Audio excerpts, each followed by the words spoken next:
आज की इस वीडियो में आप लोगों को मैं बताऊंगा कि रोमानिया का वीज़ा कैसे लेना है। अगर आप स्किल वर्कर है तो आपको वीज़ा लेना बहुत आसान हो जाता है, लेकिन आप नॉन स्किल वर्कर है तो थोड़ा मुश्किल होता है, क्योंकि जब नॉन स्किल वर्कर में आप रोमानिया में आते हैं तो बहुत से कंपनी आपको पसंद नहीं करते, क्योंकि आपको कोई काम पता नहीं होता है।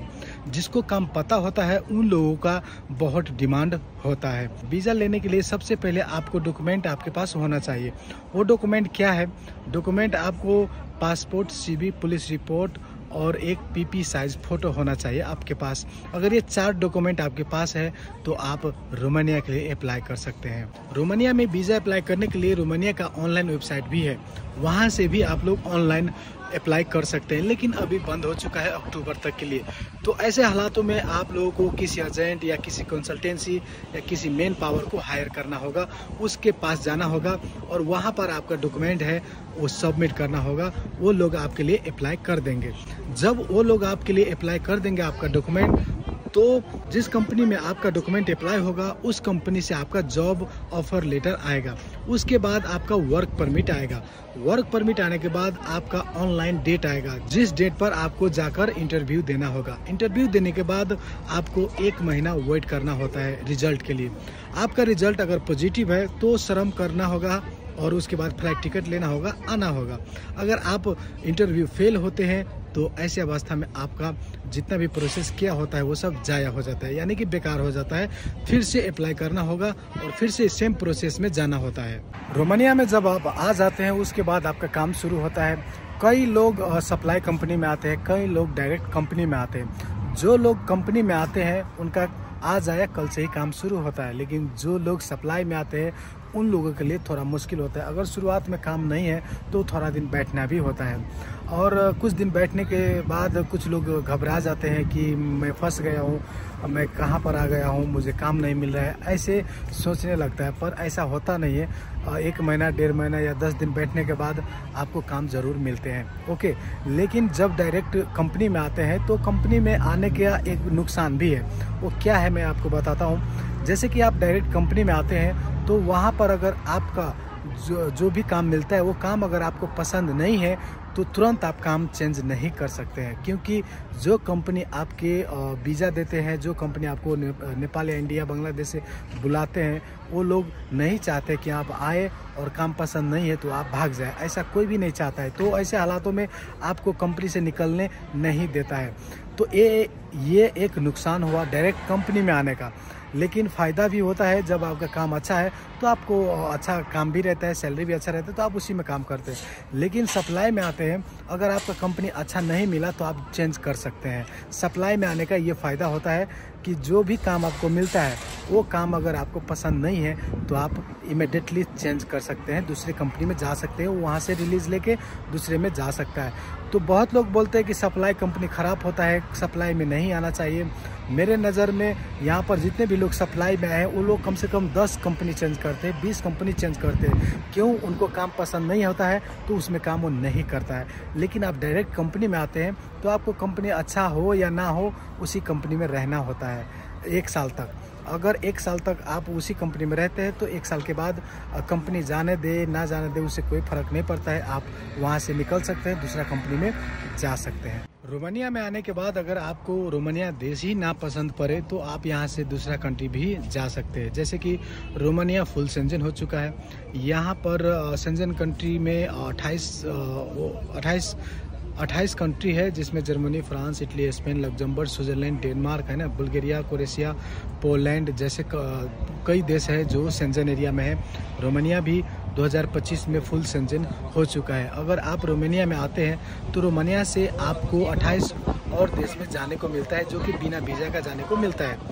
रोमानिया से दूसरे कंट्री में जाने के लिए आपका वीज़ा का ज़रूरत नहीं पड़ता है। अगर आप यहाँ से दूसरे कंट्री में जाते हैं तो सिर्फ घूमने के लिए जा सकते हैं, काम करने के लिए नहीं जा सकते। जैसे कि आप रोमानिया से स्विट्जरलैंड जाना चाहते हो तो आप जा सकते हैं, बिना वीज़ा के जा सकते हो, लेकिन वहाँ पर आप काम नहीं कर सकते हो। काम करने के लिए आपको वर्क परमिट यहीं से निकाल कर जाना होगा, उसके बाद आप वहाँ पर काम कर सकते हैं। कई लोग सोचते हैं कि स्विट्जरलैंड, लग्जमबर्ग यहाँ पर बहुत पैसा कमाई होता है, 4 लाख 5 लाख मंथली कमाई होता है। ये बात सच है, लेकिन आपका डायरेक्ट यहाँ से काम करने का अलाउ नहीं है, क्योंकि शेंजन का मतलब है कि आप सिर्फ घूम सकते हो।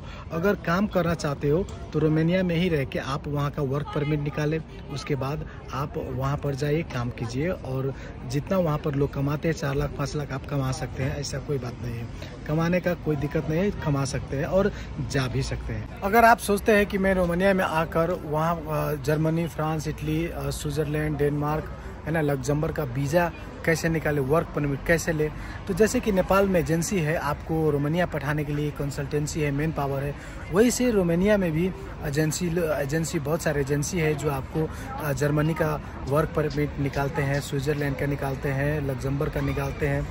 उन लोग से आपको संपर्क करना होता है रोमानिया में। अगर उन लोग से आपका संपर्क होता है, आप वहाँ पर जाते हैं, अपना सारा डॉक्यूमेंट वहाँ पर सबमिट करते हैं, तो वो लोग आपके लिए स्विट्ज़रलैंड का वर्क परमिट निकाल कर देते हैं और आप उसी वर्क परमिट के आधार पर आप स्विट्ज़रलैंड में जाकर काम भी कर सकते हैं। और 2025 में रोमानिया बहुत वीज़ा दे रहा है, लेकिन 2026 के बाद यहाँ पर कुछ रूल्स चेंज होने वाला है, जिसके वजह से रोमानिया में भी आने के लिए बहुत दिक्कत होने वाला है। और जो इंटरव्यू होते हैं, इंटरव्यू भी बहुत टाइट रहेगा, क्योंकि अभी बेसिक इंग्लिश जिसको आते हैं वो इंटरव्यू पास कर लेते हैं, उसको रोमानिया का वीज़ा मिल जाता है। लेकिन 2026 के बाद अगर आपका इंग्लिश में भी थोड़ा सा भी मुश्किल हुआ, आपका डॉक्यूमेंट में कोई गड़बड़ है, तो आप नहीं आ सकते, आपका वीज़ा नहीं मिलेगा। 2026 के बाद बहुत टाइट होने वाला है। अभी भी रोमानिया में जो शेंजन एरिया का जो नियम कानून है वो भी पूर्ण रूप से भी लागू नहीं हुआ है, इसलिए जिसको इंग्लिश उतना नहीं आता है, जो उतना क्वालिफाइड नहीं है, वो भी रोमानिया आ रहा है। लेकिन थोड़ा दिन के बाद में बहुत मुश्किल होने वाला है। तो आप अगर यूरोप आना चाहते हैं, यूरोप में आप अपना फ्यूचर बनाना चाहते हैं, तो जितना जल्दी हो सके आप यूरोप के लिए अप्लाई करें और अपना सपना पूरा करें। रोमानिया आने के लिए जितने भी लोग मुझसे कांटेक्ट किए हैं कि मैं रोमानिया आना चाहता हूँ, मुझे हेल्प कीजिए, तो मैं बहुत सारे लोगों को ऑलरेडी हेल्प कर चुका हूँ।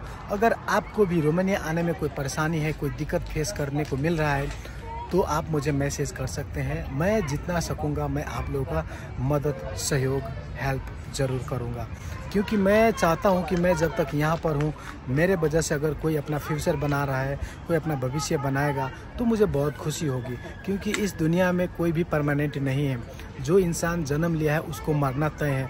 तो जीते जी बहुत लोगों को खुशी देना है, बहुत लोगों को हेल्प करना है, बहुत लोगों का जो है जो मुझसे होगा वो करना है। तो इसके लिए मैं चाहता हूँ अगर कोई भी लोग मुझसे हेल्प चाहता है, कोई भी लोग मुझसे कुछ भी चीज़ का मदद चाहता है, तो मैं ज़रूर उनको करूँगा।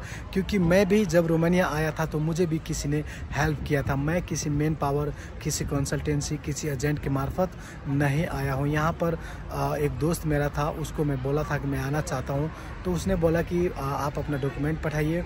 मैंने उनको सारे डॉक्यूमेंट पठाया था और वो यहीं से अप्लाई किया था और मैंने इंटरव्यू दिया, मैंने सब कुछ सक्सेसफुली मेरा हुआ और मैं रोमानिया आ चुका हूँ। ऐसे प्रोसेस से आना है तो ऐसे भी आ सकते हैं, जैसे कि आपका कोई दोस्त है यूरोप में तो उन लोगों के मार्फत आप आ सकते हैं। लेकिन अगर कोई भी नहीं है तो एजेंसी, मैन पावर और कंसल्टेंसी बहुत सारे हैं, उनसे भी संपर्क कीजिए, उन लोग से भी आ सकते हैं। ओके, ज़्यादा इंक्वायरी के लिए मुझे मैसेज व्हाट्सअप, टिकटॉक, फेसबुक पर कर सकते हैं। टिकटॉक पर मेरा नाम शंकर जी जनकपुर है और फेसबुक पर शंकर जी जनकपुर है और यूट्यूब पर भी शंकर जी जनकपुर ही नाम से मेरा चैनल है। आप कहीं पर भी मेरा नाम सर्च कर सकते हैं और मेरा ऑफिशियल चैनल आपको देखने को मिलेगा और वहाँ पर मुझे फॉलो कर सकते हैं, वहाँ पर मुझे मैसेज कर सकते हैं। Thank you.